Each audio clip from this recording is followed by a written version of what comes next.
Sean McCormick, I'm so happy to see you here today on my podcast once again. What a absolute pleasure.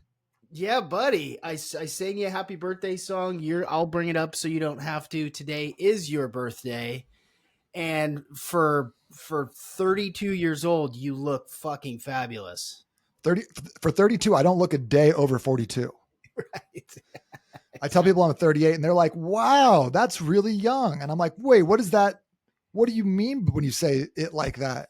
Yeah, whoa, that's really young. They're like, have you seen your face? And I was like, stop. That hurts. When I was 22, I thought it was cool though, because I was like, oh, like people thought I was like 28, 30. And now I'm like, whoa. Well, this is gray hair. The grays are a giveaway. The grays do tell a story. It's wisdom, my friend. I'm blaming my family, to be honest. This is you. You did this to me. Your folks went gray early?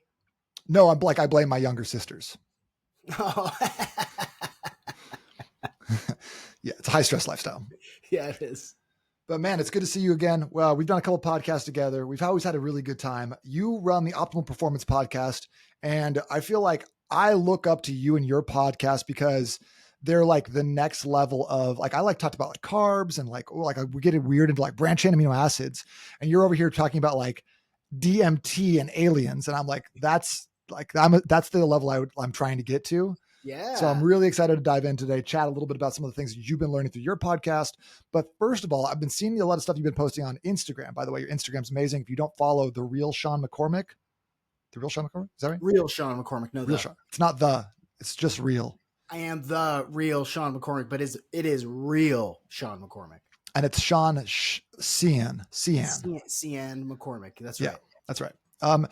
So follow him on Instagram first and foremost. He's got great content. But secondly, you've been talking a lot about doing this kettlebell mile. So you've done it twice now. The second time you shaved off like 3 minutes off your time. By the way, I don't know if I can run a mile in like 11 minutes, but you did it with a 55-pound kettlebell. Is that what it was? Yeah, that's right. All right, talk me through that. What is that? Why is that such like a primal savage challenge? What are you getting out of it? Yeah, well, I'm interested in, not just understanding where I am compared to badass, military go-getters. Like I want to know where I stand, and you and I are in the same boat. We do a lot of jujitsu. We train hard. We want to kind of know where we stack up. And the kettlebell mile is really just painfully simple. All you do is you carry a kettlebell at your side with one hand, like a briefcase, for a mile for time. That's it. And the real litmus test is 30% of your body weight. So you can start out with a light kettlebell. You can start out at 20% if you want, but 30% of your body weight for time is the litmus test. And this is a really old school, sort of military test where, you got to carry stuff. You got to go sometimes longer distances carrying heavy stuff, whether it's a buddy or a pack or, it has these correlations to rucking. Rucking is wonderful. You ruck, don't you? Mm-hmm. Yeah. Weighted vest for a couple of miles to see how it goes. And I'm an extreme person, so I just go as heavy as I can. And if I die, I die. So I've been rucking with a 55-pound weighted vest for years, kind of off and on. And this is similar to that. So it tests not only your aerobic capacity, do you have the lungs to push through for a mile, but also it measures your strength. The holding at the side, obviously, if you're holding that much weight. So I'm using a 1.5 pud, which is a Russian weight measurement, and that is 54 pounds. At 185, that's 29% of my body weight. So I'm like right at that mark. If I could lose 4 or 5 pounds and probably be right at 30% of my total body weight. Depending on how hot it is, you could probably lose that weight on your walk. Exactly. If I did it after, I don't live in the desert like you. I'm in the woods in the Pacific Northwest, so rarely do we touch, 85 or 90. But yeah, I could sweat out in jiu-jitsu and then go do it and probably be at 30%. But Mike Prevost, who is a contributor to, he's like, exercise science degree, works with military, works with NFL, MLB, NBA guys, really a strength and fitness expert. And the reason why it makes a lot of sense is that it's practical, right? You could do lots of different exercises that don't have that much practical application. But if you're like me and you want to be able to carry all of your groceries in one trip, load up both hands, sort of fireman carry that thing, find a way to kind of close the trunk with your head or something, and then walk them in. That's a practical application of strength and fitness. And so, a massive dad flex. A massive dad flex. Like, oh, dude, I picked up my kids. My kids are getting bigger, and occasionally they'll request me carrying them to bed from the living room upstairs into their bedrooms. And they're now both 85 pounds. And so like carrying them like a little baby up the stairs and into their bedrooms has now become more challenging. And so there's a practical application of this test. So you time it, and that's key, right? Anybody can walk a mile in 14 minutes. Anybody can walk a mile in 11 minutes. But when you have 30% of your body weight in one hand that you switch over when your grips get tired, timing is really important. So you're kind of like jogging, shuffling while you're carrying this massive amount of weight. It does bang into your hips a little bit. So you've got to sort of correct your form so that you're not just smashing your hip over and over and over in every stride. But my time improved. And I think partially is because there's that first experience that you have. You're like, damn, how heavy is this going to be? Can I even hold it this long? Can I make it there and back? Because I've got an out and back route that I go. Can I make it that far holding this much weight? So the first time I did it, it was like 1440. And then I did it again yesterday and it was like 1140 or something like that. So I shaved 3 minutes off in my second try. And I'm not quite sure what it would take for me to like shorten that time much more, because I was cooking. But I love it because it's practical. You know exactly where you stand. And we know that grip strength is an indicator of longevity. You and I are doing jiu-jitsu and grabbing collars and wrists. And so we have probably better grip strength than most people, but grip strength is an indicator of longevity. And so if I can grip on to heavy stuff and last, I know that I'm helping my body. The interesting part is I get sore in places that I didn't know existed. Like I'm lifting weights and freshman football, training before the season starts, where you lift and you just are dead. You can't even shampoo your hair because like your triceps are just so smashed and all that lactic acid built up. So I was sore like right across my upper back from shoulder blade to shoulder blade. And it felt like a 2 or 3 inch band. I don't even know if muscles even do that, but it was like upper back soreness for, 4 or 5, about 4 days afterward. Wow. The soreness isn't so bad after my second try, but I love stuff like this. 75 hard is cool because it's a program. Can you do it? Can you be consistent? These sorts of fitness tests, I think, just to sort of show you what you're made of. And I like the simplicity of it too. Like, I think that that's one of the real hallmarks of a good litmus test is how simple is it? Can you explain it to an 8-year-old and have them tell you what it's about? Because when it's like, all right, you got to do 25 push-ups and you got to do three rounds for time, and then you got to do some sled put, and then like what is high rocks? I don't even know. I have people tell me about high rocks all the time. I still don't know what's involved. It sounds very complicated. Yeah. But this is just like one kettlebell, 1 mile. Go. See ya. Go fast. Go as fast as you can. And feels like with hitting 11 minutes though, you probably not like the next step is go like 70 pounds, not necessarily try to go faster. Oh man, nasty. Get those big fat boy kettlebells. Yeah, I want to be able to improve my time. I don't know how much better I can do. If I was on flat ground, my time would improve because there is a hill on my route. But if I'm able to get like under 10-minute mile while holding 55 pounds, I'm going to be feeling pretty good about myself. That'd be amazing. Yeah, that's time.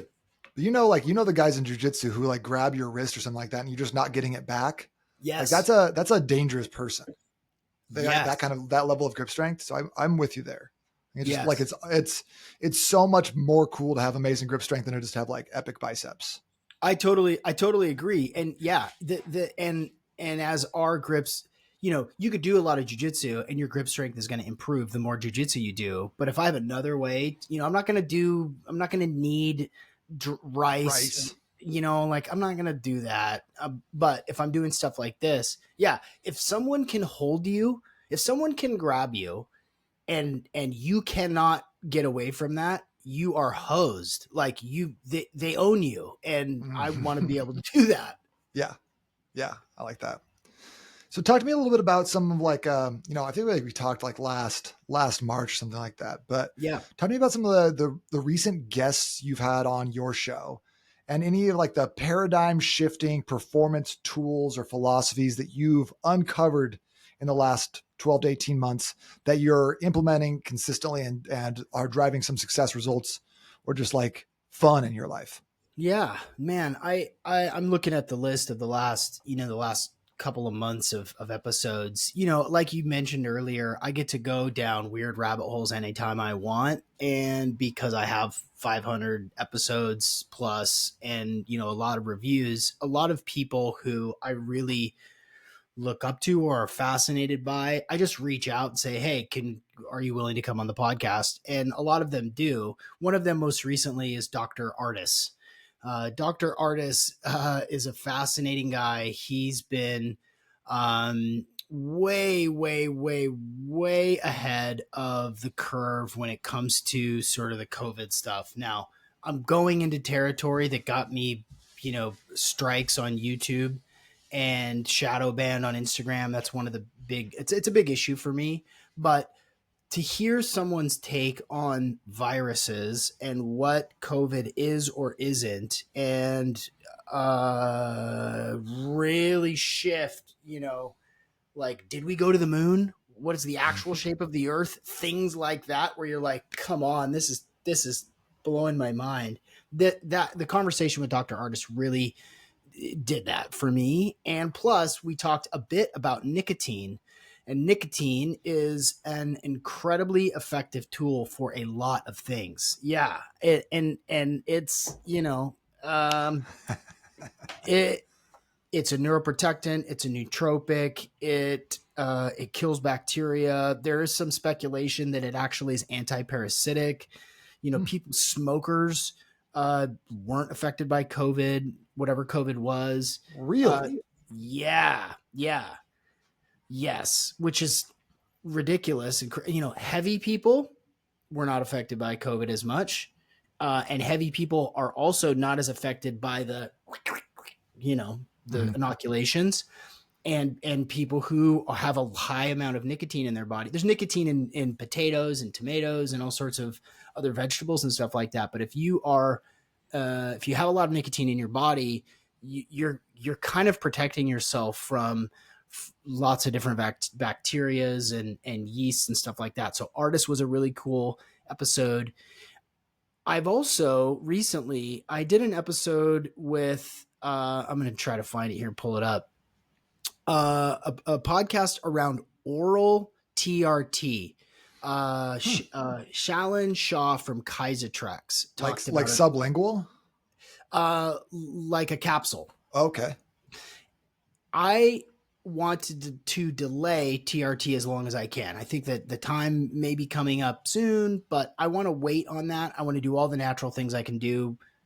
But the way that he described the difference between injectable TRT versus oral TRT totally changed my paradigm. Rather than injecting a large bolus of TRT into your body, you're getting a whole bunch of it and you get this big charge and then this tail off. Oral TRT is not microdosed, but mini dosed. And because you take it every day, it's kind of just bumping you up to a minimum that doesn't hijack your production of your own endogenous testosterone. That was a game changer for me. So I looked into that. I'm a believer. Like I totally changed my mind about exogenous testosterone. That was a cool episode.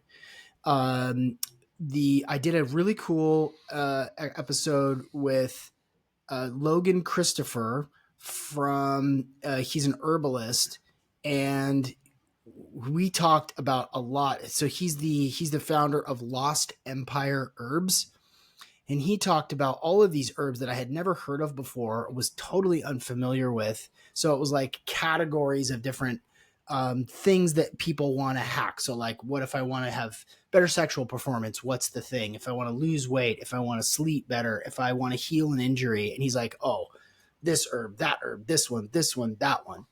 Because again, like my approach to performance optimization, longevity, health, aesthetics, I want to keep it as natural as I possibly can. I want to do it with my diet. I want to do it with my movement.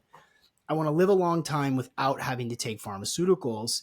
And so, when he's introducing, ants, dried ants as a supplement. I would eat dried ants for sure. You would, right? What do you think ants dried? Now think about this. Think about what an ant is all about. What do you think dried ants are good for? I'm going to take a wild guess and say improving your sense of smell. Oh, nope. Oh, Strength. I thought that was too obvious. They make you stronger. Can I eat? What about live ants? Would that make me twice as strong? Nobody's going to blame you if you go try. I'm going to go eat some ants right now. Once you report back to everybody, let's do a 30-day experiment. Licking ants, and you just becoming an ant eater.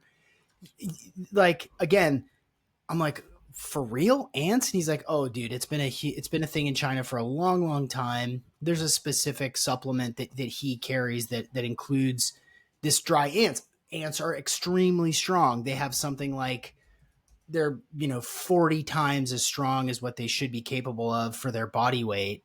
And so that was a cool episode, really kind of mind-blowing ideas from him. He's recovering from a traumatic brain injury, and he was talking about some of the protocols that he was using in order to recover better.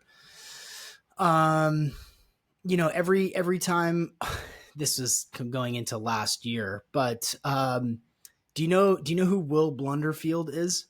I've heard the name. I'm not familiar with this stuff. Naked yogi. Canadian. Oh yeah. Okay. Yeah. So he and I did a really cool podcast. We talked about this paradigm called German New Medicine, where the sort of foundation of German New Medicine is that any sort of ailment or disease that you have is tied to your emotional state.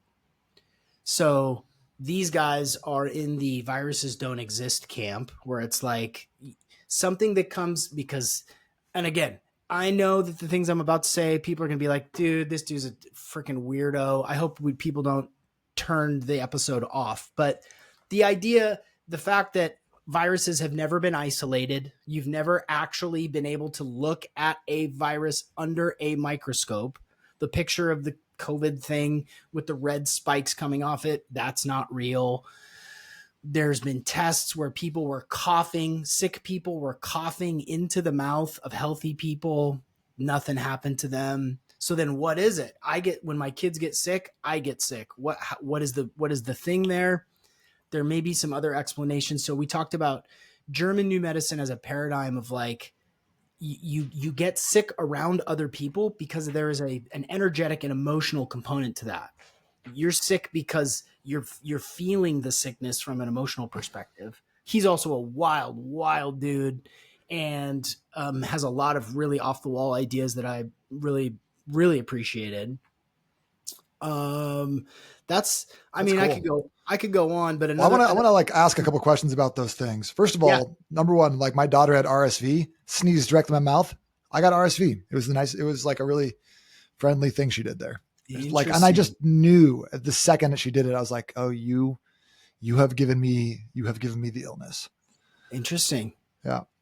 Secondly, you talked about big pharma and TRT. I have a business idea I wanted to pitch to you. Pitch. We start a new company and it's called Bigger Pharma. It's like Big Pharma, just a little bit larger. Are you in? Why don't you send me the business plan? I'll take a look at it. I don't have any business plans, but I have a couple t-shirts made. So like, that's kind of where I'm at. The last thing you talked about nicotine. I love talking about nicotine. I think it's got such a weird stigma because of cigarettes and like all the like crazy marketing we did against cigarettes in the 90s, which like worked. Like we're way down in cigarette smoking. You had quit Zyn though. You were doing like oral nicotine, Zyn. You said it was one of the hardest things you ever did, just quit Zyn, and you're taking it again. Tell me about that. Yeah. So I quit it once a while ago, and just because I don't like I basically have a lip pillow in kind of 24/7. It's expensive. I don't like being that connected or that addicted to really anything, right? Coffee is kind of it. I slayed my marijuana demons a long time ago, but nicotine has always kind of been in my life kind of since college. I wanted to just see how I would do without it. Would I fall apart? Would I start crying? Would I turn into a puddle on the floor? It was really tough. Like my throat got really hoarse. I got brain fog. I had some pretty serious withdrawals. That was before I did the 5-day dry fast. Mm-hmm. And when I did the 5-day dry fast, I had 0 withdrawal symptoms, which is fascinating. So I love it. And I use it every day. So I just decided, okay, I'm going to dive back into it, but I want to be informed about what it is, how much nicotine I'm getting. Is it okay? What's in the pouches? What's in the ingredients? So I did a deep dive. There's a guy I follow on Twitter that does like analysis for supplements and nootropics and stuff like that. And he says, okay, well, here's the ingredients. Here's where they're sourced. Here's what's in that, the casing of the pouch. Here is the nicotine esters that's in your body. Here's what it does to most people's body. Here's how much absorption you actually get when you do a 6 milligram. It's something like 40% absorption. Oh, okay. When you do 6 milligrams, you're actually getting like kind of 2.5. So for me, I like the benefits I get: the focus, the motor mouth, the energy. But the thing that I was most concerned about is that it's a vasoconstrictor, right?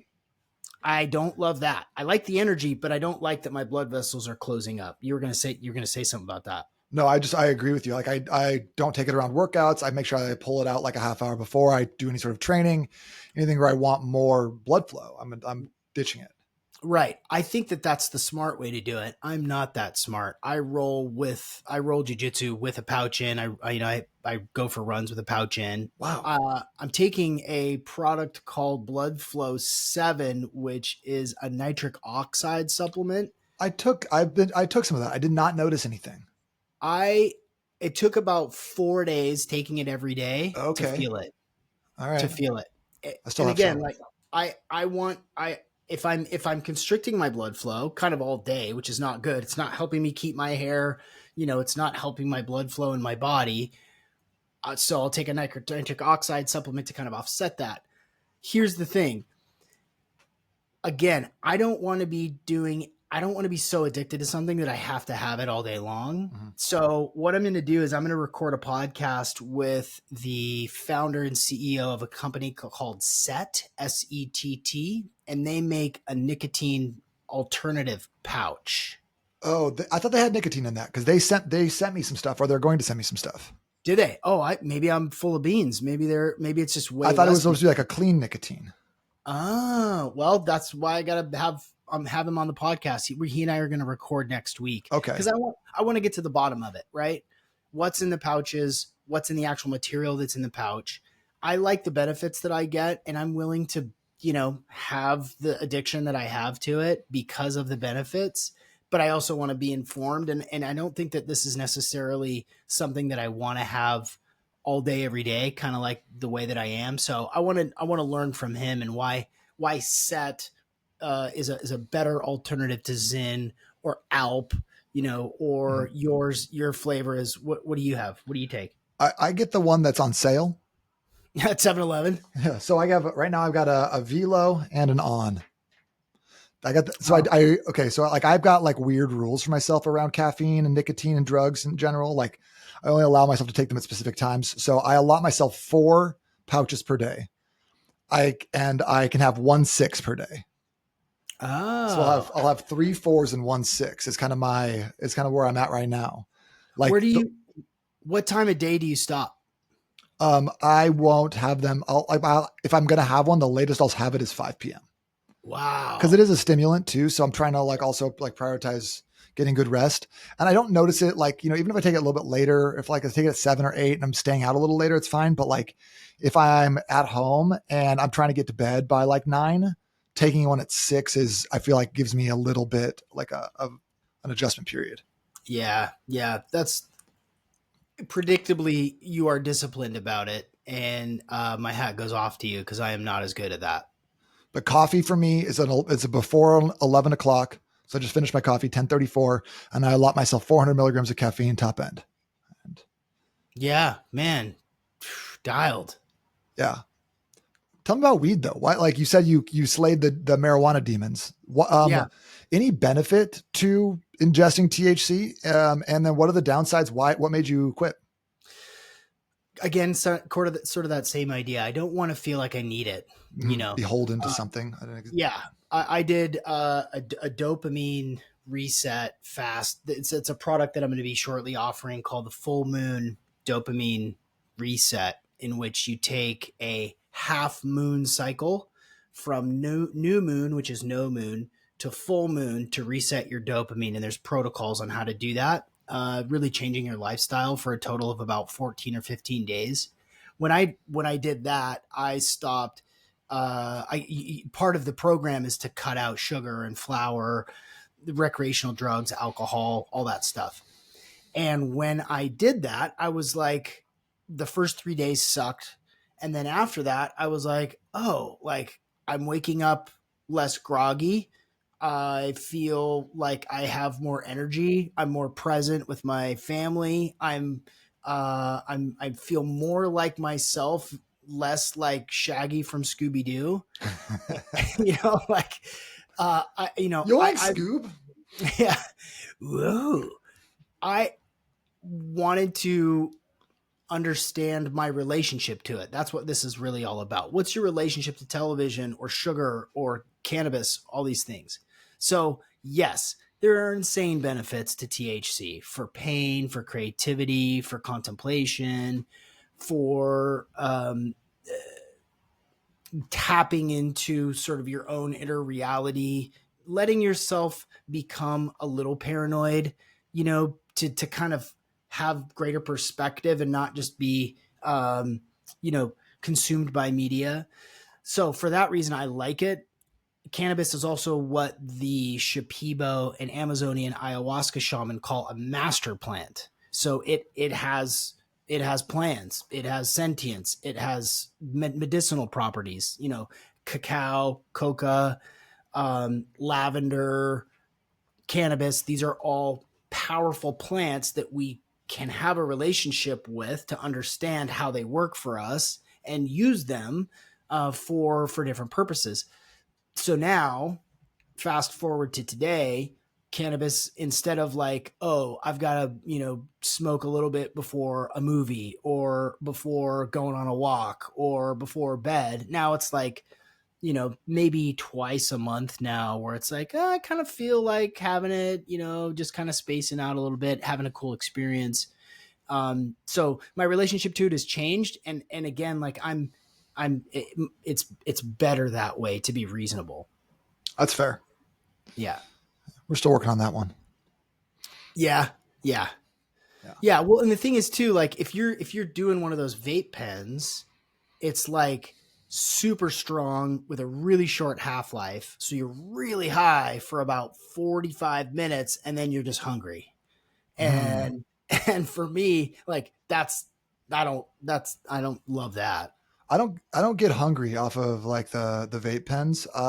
If I have an edible though, you bring out the stoner charcuterie board because I'm about to chop up some Pop Tarts into 8 different pieces.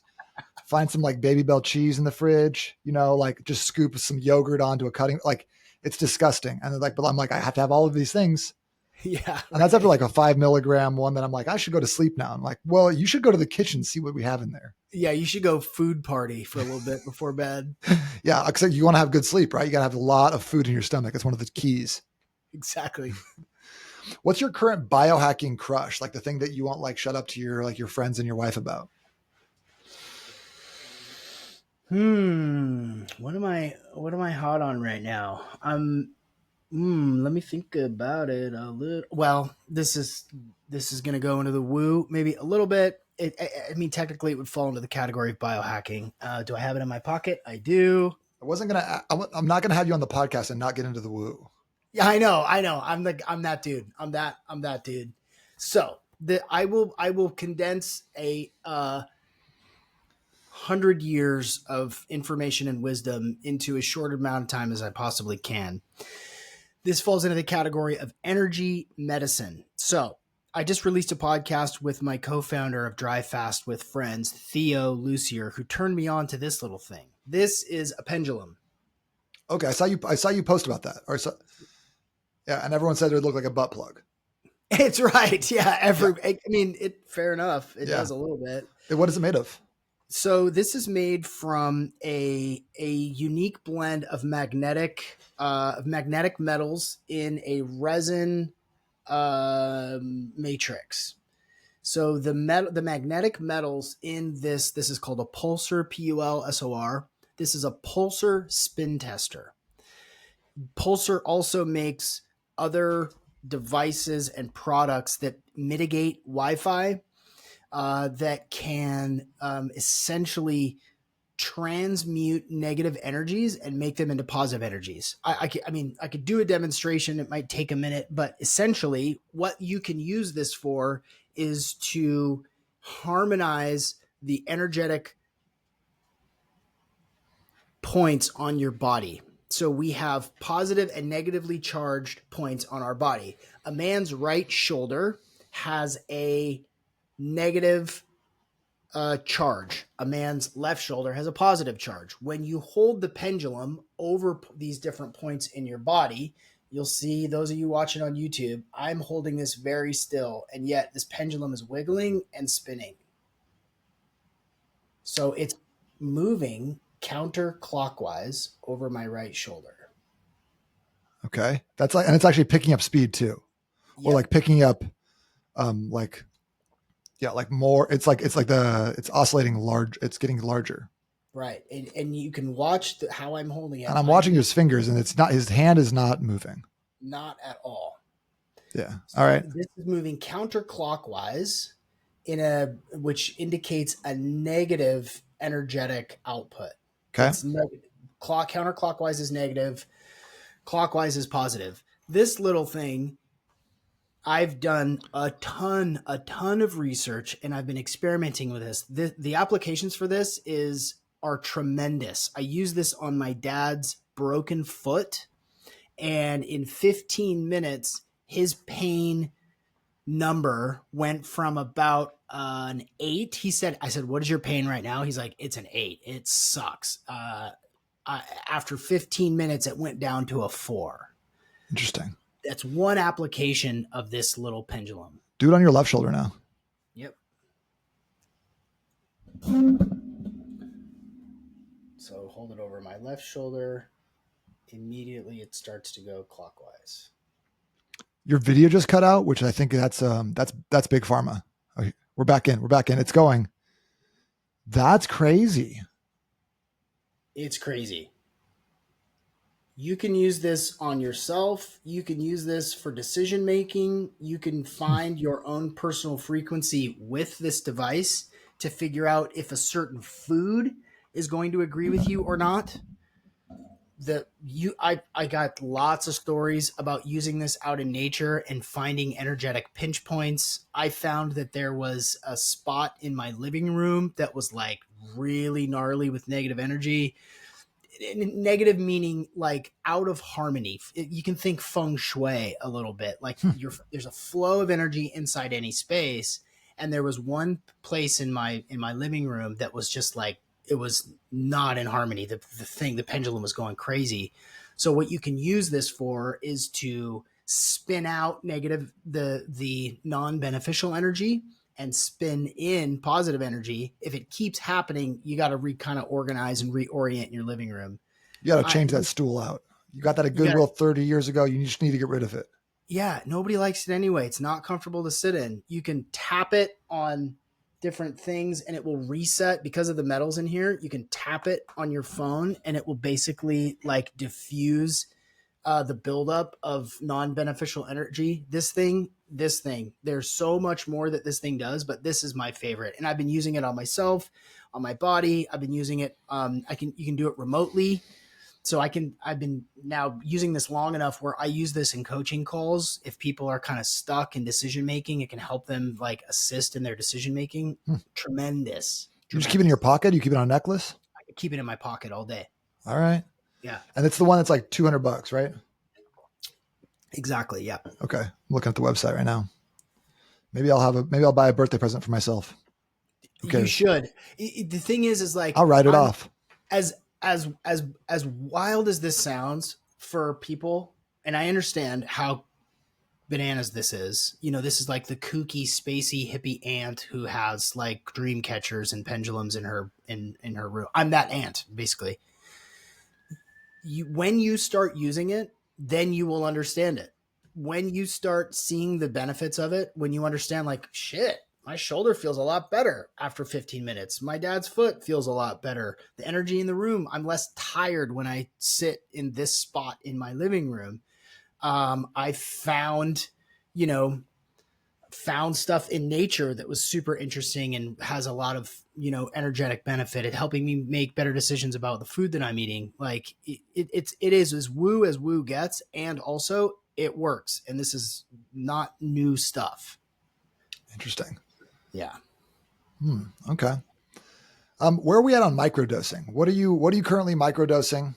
What are you seeing on that? I feel like I'm getting ads on Facebook and Instagram for microdosing mushrooms, which is kind of cool, but also like, is it trendy now? Like, or is it just like this guy looks like he needs some drugs?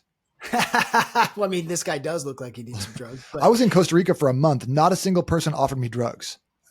That never happens to me. Yeah. I'm always getting offered stuff. Yeah. I was a little offended, to be honest. If I saw you out and about, I'd definitely be like, that guy probably wants some drugs. And you're right. I do. We'd go to like when my wife and I, we traveled through South America for like a year, we'd go on like walking tours, 30 people or something like that. And then I would get singled out. Some guy would just come up and be like, amigo, just like, I think it's this face. Just the face. It's just thirsty for whatever drugs you have. I'm not microdosing anything now, and not for any good reason, other than I'm just taking a little time off.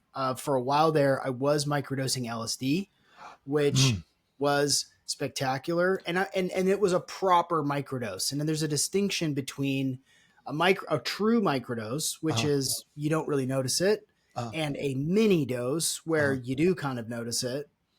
That distinction can be made with mushrooms, with LSD, with other sorts of, psychedelics. With mushrooms, I dove into the Stamets protocol a little bit. And so I tried that like a microdose of like 0.1, but then I went back and I saw that he said it's a conscious level. You should feel it.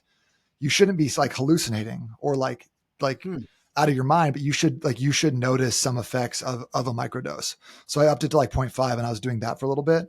Yeah. 0.4, 0.5 seemed kind of be like a good spot. And I was actually doing that before jujitsu. And I felt like my cognition and my retention was really good. And then one day I took a little too much and just got caught under somebody's some big dude's mount. And I freaked the fuck out. And I went and I sat in the corner for like 20 minutes and I was like, I don't know if I'm going to do that again. Yeah, we have to do that stuff though. If you're interested in this type of stuff, if you like to do N of 1 experiments, maybe a little bit of weed, maybe a little bit of microdose, caffeine or a Celsius before, like tinker, that's what it's all about because everybody's different. And and you don't, unless you push that boundary to see like, oh, okay, that was a little too much, you'll never really know what you might be able to benefit from. I typically, when I do microdoses. I don't do microdoses. I do mini doses, Mini doses. especially Okay. for psilocybin. I want to come back to the LSD. I want to hear more about that, but I do want to reiterate what you just said. The N of one experiments, I think that is a critical step in anyone's fitness journey. And I don't think you will ever be extremely fit, healthy, whatever, until you start adopting those yourself. Because that I feel like takes the autonomy, brings it to yourself. And it becomes this less of like, oh, I got to track my macros. I got to hit the gym and it makes it this fun, like self experiment of like, well, what happens if I do 100 push-ups a day for 30 days? What happens if I only drink this? What happens if I eat 12 eggs instead of this? Like, and suddenly you're having fun. You're engaging like yourself. You're learning new things. And it's not like this good or bad, clean or dirty. It's this, wow, that was an interesting lesson. Probably won't do that one again. And I think if you have multiple occasions of that, you learn so much and you have such a good time that this fitness thing just becomes a side effect of you enjoying the process of learning about your body and different compounds. I think that is, if we can get people to just start trying new things for themselves for the joy of it, I think that we're going to be way farther ahead than trying to get people to track like their macros. 100%, 100%. I mean, it's like low carb in and of itself is an experiment because you have to work at it. You have to experiment with it. And what is low carb? Like that can mean different things for different people. What results do you get when you truly stick to it? Like, oh shit, when I walk downstairs, I'm less jiggly. You're doing this N of one experiment in low carb. You want to go carnivore for 3 months and see what that does for your body. Do it. That's an N of one experiment. Like it's critically important. And the thing is, and this kind of gets back to this sort of paradox, in order to do that and enjoy that process of self-experimentation N of one stuff, you have to have a level of engagement with your life. You have to have energy and curiosity about this life journey. And if you don't, and you're watching Kardashians and eating Cheetos and ice cream, and that's just because that's what people do, then it's tough to get an energy level and an enthusiasm about improving yourself. So it's like sort of chicken or the egg, but you can start slow. You don't have to do what I did, which is a 5-day dry fast with no food and no water. This guy was taping his mouth in the shower to avoid ingesting any water. Crazy. Yeah. You don't have to be that extreme with it, but if you treat it like a game, then it's more fun and then you get the benefits. 100%. Like, yeah, the gamification. I'm going to do carnivore, not because it's the greatest diet and the Liver King told me I had to eat bull testicles in order to be healthy, but like, I want to try it out, see what that's all about. How am I going to feel? What's my energy like? How am I sleeping? Like lean into that stuff. That's really fun. And I think that's a really fun place to operate out of. Yeah. But go back to microdosing mini dosing LSD. Yeah. How did you source something that wasn't going to, kill you with fentanyl? And then how much is a mini dose anyways? Right. And were you doing kettlebell swings on LSD? Absolutely. Yeah, of course. Sourcing, you just have to be smart. You've got to know the right people. You got to ask around, don't buy that on the internet. Don't take that risk. You have to know the right people. You have to ask the right people. And, where do you find those people? You find them in jujitsu gyms. Jiu-jitsu, yeah. You find them there because they know a guy who knows a guy. So sourcing is really important, and you really got to have a trust in what compounds you're working with. I experienced a level of creativity and focus that was fun and interesting.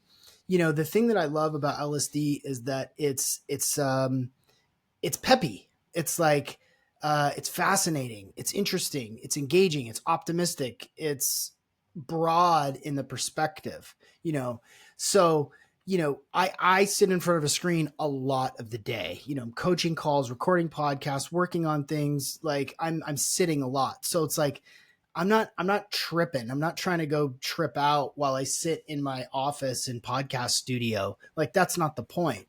But similarly to experimenting with nicotine or caffeine or, nootropics of various shapes and sizes, there's something there that's beneficial. Does it open me up or expand my awareness in a certain way? And so I treated the LSD mini dosing, and it was barely perceptible. I wasn't sitting there looking at my hand, doing stuff, but I was like, oh, okay, things are kind of cooking here. I found that I was more creative. My brain was moving faster. My I had better word recall. I felt energetic, like I wanted to move my body. LSD is a powerful anti-inflammatory, and a lot of people don't know that. Tremendously powerful. I have this story. I was at the Wonderland psychedelic conference a couple of years ago, Cool. and we were. I had hurt my foot. I've got like a recurring foot injury, and I smashed it. And I was in a walking boot for the first 3 days of this conference, and I felt like a total toolbox. Just I hated it. The last night, I actually wore the boot, but I brought a shoe with me and thought, maybe I want to dance at this closing ceremony. Maps put together.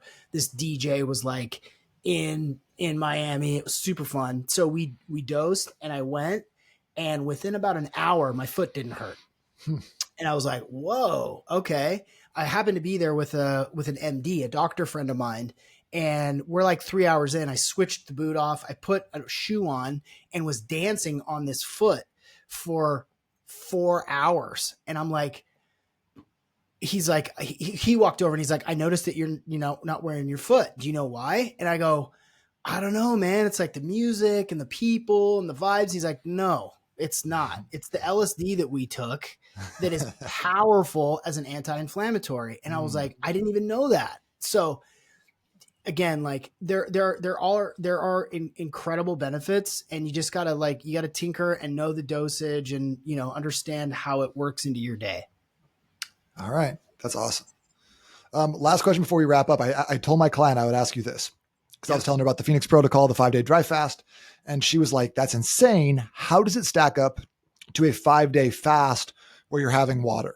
Like what did you notice the difference between the two? Cause you've done both, right? I've done both. Yeah, I did. Before I did the dry fast, I had done, I don't know, a dozen or so multi-day water only fasts. And I had done just water. I had done water and mineral water and amino acids. I tinkered around with a lot of different protocols.